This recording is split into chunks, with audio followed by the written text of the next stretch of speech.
di belakang saya ada padi.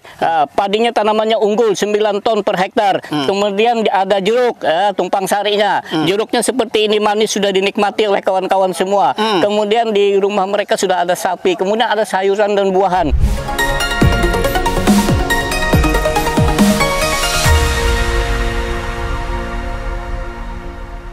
Dari Desa Karangbunga, Mandestana, Kabupaten Barito Kuala, Kalimantan Selatan, bincang-bincang tipis-tipis kembali menjumpai Anda bersama saya Erman Tale Daulay di channel Tale Trias Info.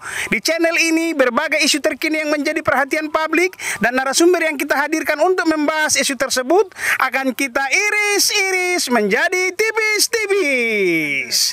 Biasanya channel Tale Trias Info itu melakukan bincang tipis-tipis, tapi kali ini kita akan berpadu dengan liputan tipis-tipis langsung dari kawasan pangan terpadu, di mana di sini telah diterapkan pertanian modern oleh Bapak Kadis Pertanian Kalimantan Selatan, Bapak Samsir Rahman, juga Ibu Kadis Pemkab Batola, Ibu Murniati. Kita akan mengiris tipis-tipis dulu dengan Pak Samsir.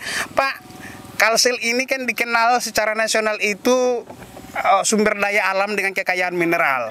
Tapi kan itu kan tidak terbarukan, suatu saat akan habis. Bagaimana Kalsel mengantisipasi jika kelak hari sektor sumber daya alam itu habis? Silakan diiris tipis-tipis. Baik, terima kasih. Assalamualaikum warahmatullahi wabarakatuh. Waalaikumsalam. Hari ini kita berada bersama-sama dengan petani, ibu tani dalam rangka bincang tipis-tipis, tapi tidak tipis-tipis pun. Hari ini kita buka bagaimana sektor pertanian menjadi unggulan nantinya ke depan. Di Kalsel. Di Kalimantan Selatan itu banua kita. Tapi di Indonesia juga harus bagaimana kita nanti tidak lagi terpacu atau bertopang kepada mineral. Tidak mungkin, karena untuk mineral, batu bara, nikel, dan lain-lain, itu akan habis dan dia tidak akan tergantikan atau non-resources.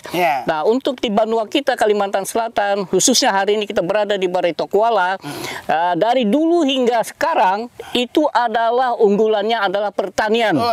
Tidak ada lain, hanya sektor pertanian yang mampu bertahan. Pada saat kita krisis pangan, pada saat kita COVID, pada saat kita inflasi, sektor pertanian lah, dan mereka lah pejuang-pejuang kita yang ada di belakang. Mereka tidak mengenal semua itu dan mereka tidak mengenal batu bara. Batu bara hanya pada bagian sisi-sisi lain. Tapi nanti ke depan, disinilah untuk anak cucu mereka sektor perekonomian tumbuh dari pertanian.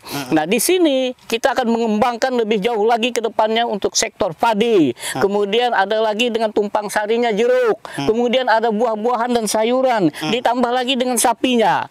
Nah, ini semua adalah bagaimana Bapak Presiden, Bapak Wakil Presiden, Bapak Menteri, kita tumbuh dari sektor pinggir.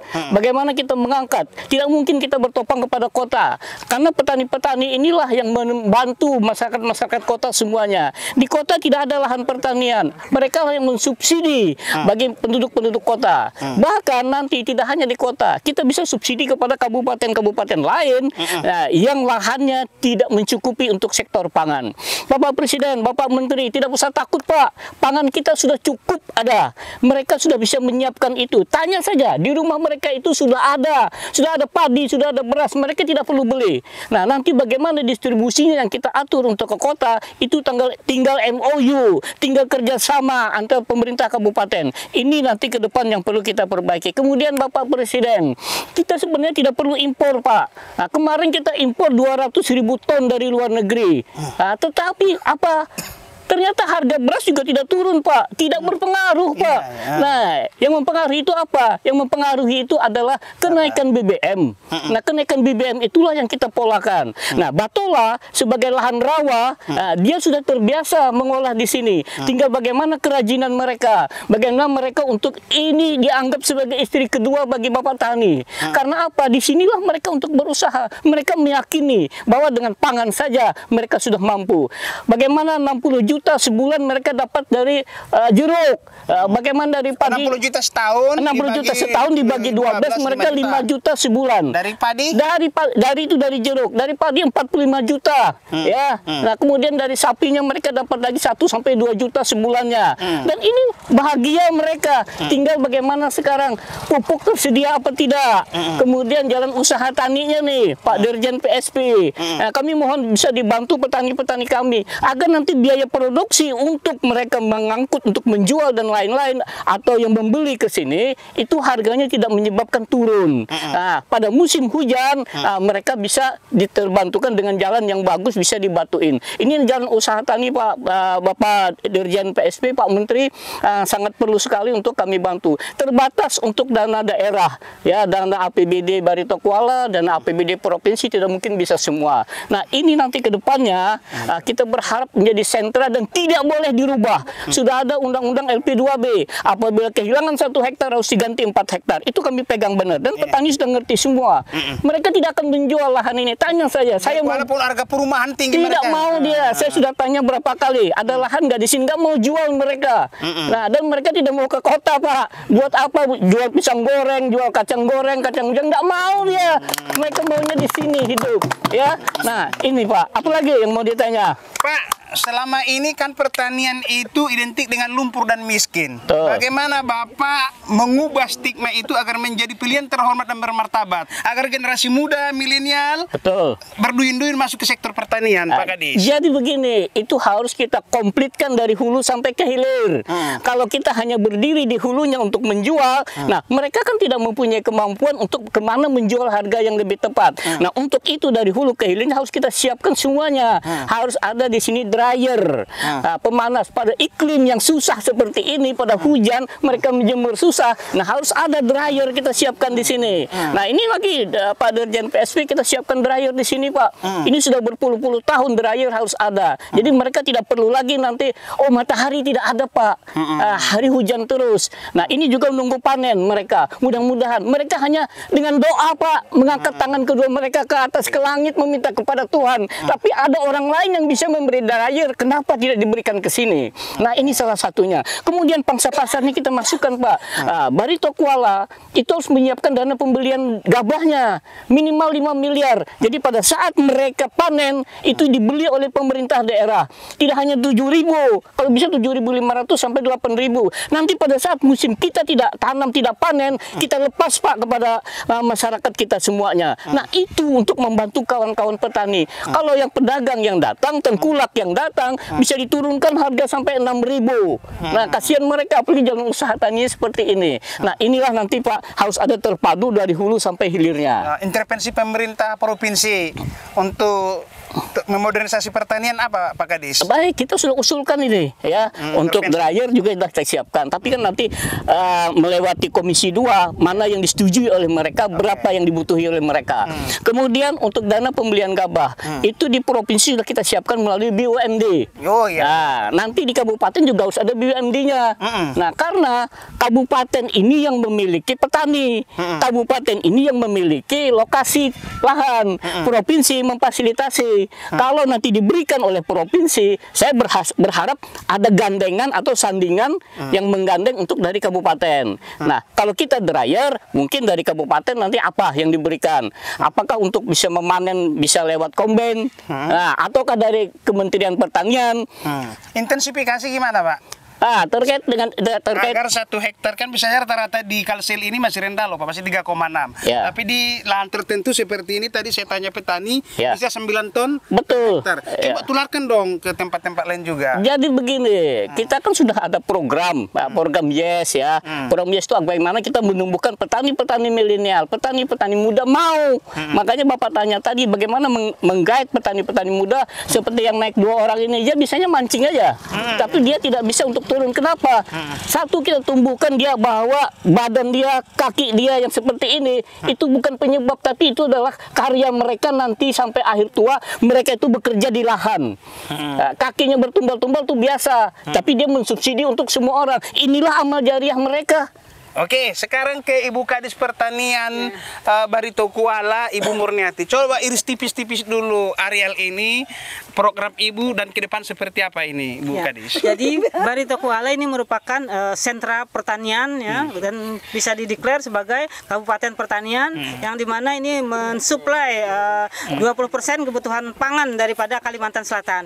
Nah, di sini kita program untuk budidaya apa yang disebut dengan padi berbasis jeruk. jeruk. Ya. Nah, ini Padi adalah produksi kearifan lokal daripada pertanian di Barito Kuala karena kita lahan rawa. Dan kita lanjut aja. Kalau hanya untuk padi saja mungkin tidak pendapatan petani tidak begitu memadai. Tapi di sini kita mengindikan dengan budidaya berbasis jeruk, yaitu dengan jeruk tadi disampaikan oleh Pak Kadis Provinsi dan dari petani juga ini 60 juta per tahunnya dan itu bisa lebih. Bahkan ada yang mencapai sampai 90 juta per tahun dengan pemeliharaan yang baik. Dan juga untuk padi 2 kali tanam bisa lokal dan tanaman unggul dan juga bisa unggul-unggul bisa bahkan 3 kali. Ini mereka dari padi saja ini penghasilannya 45 juta. Itu dari segi analisis bisnis ya, bukan Ini saya lihat jeruk-jeruknya ini kan ini bagus-bagus. Ada sapi juga tadi di sana, ada gabah tadi yang cukup tinggi produksinya.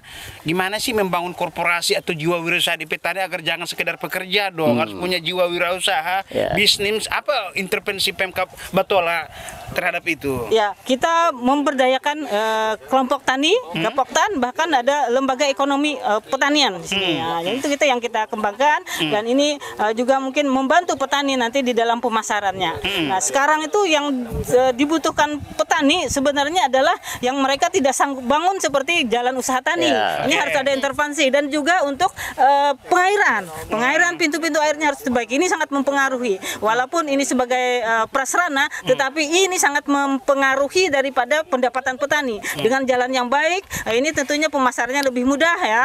Kemudian dengan saluran air yang baik, ini akan meningkatkan kualitas daripada lahan sehingga dapat meningkatkan produksi dan juga bahkan untuk mengurangi atau mengendalikan banjir seperti itu. Upaya menularkan kawasan yang di Karang Bunga ini ke desa-desa yang lain apa Bu? Supaya ini kan bagus ideal betul ini. Bagaimana menularkan ini ke daerah-daerah lain di Batola ini? Kita sosialisasikan dan kita ada program yang namanya kunjungan daripada kelompok tani yang mungkin yang belum menerapkan ini, kita adakan kunjungan ke sini agar mereka bisa dapat menerapkan di desanya untuk pola seperti ini. Jadi ini pola ideal yang dipasang surut di Barito Kuala seperti ini. Dari segi bisnis, gimana potensi pertanian dari segi bisnisnya gitu ya, sebagai individu rumah tangga petani, gimana di Batola ini bisa dijelaskan nggak? Ya, bisnis pertanian di Barito Kuala ini sangat menguntungkan, sangat menguntungkan. Ini dengan padi aja modalnya 1 kali tanam itu 7 juta ya modalnya, kemudian penghasilnya 35 sampai 45 juta. Nah, ini sangat membantu, tapi didukung lagi dengan hortikultura. Nah, kalau pangan saja mungkin pendapatan tidak banyak. Tetapi pangan ini adalah kewajiban petani untuk menghidupi seluruh bangsa seperti itu kan. Nah, jadi mereka harus tanam hortikultura. Nah, itu di sini adalah yang potensi jeruk ya. Nih, jeruk ini sejak 91 kita kembangkan. Nah, ini keuntungannya sangat memadai sekali. Kalau modalnya sekitar 30 juta itu hanya 1 kali ya, modal 30 juta itu. Selanjutnya ini dapat menghasilkan 90 juta. Nah, ini dikurangi penghasilan ya tadi apa yang dikatakan Pak Kadis Prof ya sekitar 60 lebih gitu kan. Nah, hasilnya. Jadi ini sistem seperti ini sistem yang sudah ideal yang sangat menguntungkan bagi petani. Membangun regenerasi di petani di Batola gimana? Dulu kan ini ya, dulu Pak Tarto 65, Pak Tarto terus satu Pak Tarmin terus gitu kan. Bagaimana muncul termin-termin muda berikutnya? Nah, ini kita tentunya harus agar menarik minat daripada pemuda ataupun generasi milenial ya. Itu kita tentunya harus pertanian yang modern. Oh, pertanian modern ya. Pertanian modern itu harus didukung dengan arsin. Arsin. Jadi mulai kita pengolahan tanah ya, sampai tanam sampai pun hasil ya. Nah, ini harus ada arsintannya yang modern sehingga mereka tidak lagi berlumpur-lumpur dengan alat mesin. Ini dan sudah mulai tertarik nih anak-anak muda untuk bertani, tetapi tidak bertani saja, mereka juga membantu pemasarannya. Hasil produksi pertanian Batola sudah mencukupi untuk rakyatnya belum? Oh, sangat, karena Barito Kuala ini 4 kali surplus. 4 kali surplus ya? Ya. Kualitas berasnya medium apa premium? Premium. Jadi produksi beras dari Barito Kuala maupun dari hortikultura ini sudah meluas ke seluruh Kalimantan, bahkan kalau jeruknya ini ke Jawa, Pak. Oh, udah ini. Iya, ke Jawa Timur itu. Jawa Timur, Tulungagung dikumpulkan nanti disebarkan ke kota-kota besar di Pulau Jawa seperti Jakarta. Ini sudah terkenal nih jeruk. Nah, kemudian juga padi untuk Barito Kuala ini kelas premium itu harganya mahal, itu sampai ke Kalbar kita, Pak. Dan kita sudah menjajaki kerjasama dengan di antar kabupaten bahkan antar provinsi dengan Kalteng. Nah, kita sudah mau tanda tangan MOU untuk pemasaran beras. Oke. Terima kasih Bu Murniati ya. Sebelumnya Pak, saya mohon ini bantuan ya untuk tadi jalan dan Alsintan, karena di Barito Kuala dengan luas lahan 99.000 hektar lebih itu sangat memerlukan Alsintan untuk mempercepat tanam, Pak. Oke. Gimana Pak Kades terakhir nih, iris tipis-tipis terakhir dulu Pak. Di depan langkah yang Bapak tempuh untuk lebih maju lagi pertanian pangan di Kalimantan Selatan ini. Baik, jadi begini, Bapak Presiden, Bapak Menteri, seluruh rakyat Indonesia kalau mendengarkan, yang mampu bertahan itu hanya sektor pertanian sampai hari kiamat pun hanya pertanian, tidak ada sektor lain. Waktu pandemi juga terbukti mereka petani tidak mengenal COVID, mereka tetap tanam, kemudian mereka disuruh pakai jarak, mereka nanam juga pakai jarak, ya kan, tidak mengenal, dia tidak tahu. Saya pernah datang ke sini. Suami istri dia kena COVID tapi masih tanam dia, dan dia sendiri tidak tahu kalau dia kena COVID. Sehat-sehat aja ya. Sehat-sehat saja, kena matahari berjemur pun dia sudah oke. Nah, pagi dia turun. Nah, kenapa? Ini membuktikan bahwa petani itu hatinya adalah untuk petani, tidak ada untuk sektor lain. Jadi Bapak Presiden, Bapak Menteri, jangan khawatir Pak, kita kekurangan pangan di Kalsel cukup Pak. Dan Barito Kuala itu menyuplai kepada mana? Kalimantan Tengah. Yang surplus di Kalimantan itu hanya Kalimantan Selatan. Kalteng minus, Kaltim minus, Kalimantan Utara minus, Kalbar minus. Hanya Kalimantan Selatan yang tumbuh. Dan salah satunya untuk sektor pangan, penyangga pangan di Banua ini adalah Barito Kuala. Dan kita sudah 50-50 Pak. Ada unggul, ada yang lokal. Sudah premium, sudah. Unggul juga sudah. Ini buktinya. Ini jadi varietas apa sih nih Bu Kades? Unggul ini. Ya. IR42 ya. Hasilnya berapa? 9 ton ke atas Pak. Tinggi Pak, tinggi. Ya, kalau mau bukti. Dan itu udah berulang-ulang 9 ton itu ya? Sudah dari 9. Dan ini bukan demplot ya kan? Bukan, ya, ini milik mereka sendiri ya. Nah, ini contohnya jeruknya. Coba. Bisa menyembuhkan panas dalam. Betul. Nah, silakan. Mencegah COVID mereka tanam seperti ini. Kalau diiris tipis-tipis bisa. Nah, ini kalau diiris tipis. Buka tipis-tipis saja Pak. Coba kita lihat. Inilah airnya. Nah, bagaimana mereka menjaga ini? Mereka sudah punya naluri Pak. Kalau saya kalah di sini, saya akan menang di jeruk. Rumah-rumah petani gimana Pak sekarang, elektroniknya, kendaraannya kan itu kan? Bapak sudah punya kendaraan? Sudah. Bapak sudah punya TV? Sudah. Bapak punya HP? Sudah. Nah, anak-anak sekolah. Bapak punya istri berapa? Nah, baru 1 mau 2 Pak. Itulah petani tapi tidak berani dia. Bukan karena nggak mau, tapi karena nggak berani. Karena nggak berani. Karena istrinya lebih berani dari dia Pak. Nah, itu sudah membuktikan. Saya rasa nanti bisa diwawancara petani. Bagaimana kita membuktikan. Jadi Bapak Presiden tidak usah takut Pak. Pangan cukup Pak. Jadi tidak perlu khawatir kita. Ya, Kalimantan oke. Pulau Jawa oke semua. Pada saat-saat tertentu saya hanya minta pangan jangan dijadikan politis. Ya, jadi pangan jangan politis karena mereka tidak mengenal itu. Ya, tidak perlu impor pun kita udah cukup Pak. Jadi Bapak-bapak di DPR RI, di DPR provinsi, nggak usah khawatir Pak. Bapak bisa bertengkar di sana, tapi petani tidak pernah bertengkar di lapangan. Nah, apa yang Bapak pertengkarkan? Yang bekerja juga petani, bukan bapak-bapak kan? Itu Pak. Jadi biarkanlah petani dia berjuang dengan keringat dia, dengan tulang mereka, dengan urat nadi mereka mensubsidi orang kota. Nah, jadi biarlah nanti Allah yang memikirkan bagaimana membalas para petani yang ada ini. Dengan petani kita merasa nikmat. Nah, jadi dengan petanilah kita ada. Tanam, panen, tanam lagi, panen lagi, tanam lagi, panen lagi, sampai hari kiamat kita tetap panen. Demikian liputan tipis-tipis dari Kabupaten Barito Kuala, Kalimantan Selatan. Sampai bertemu kembali.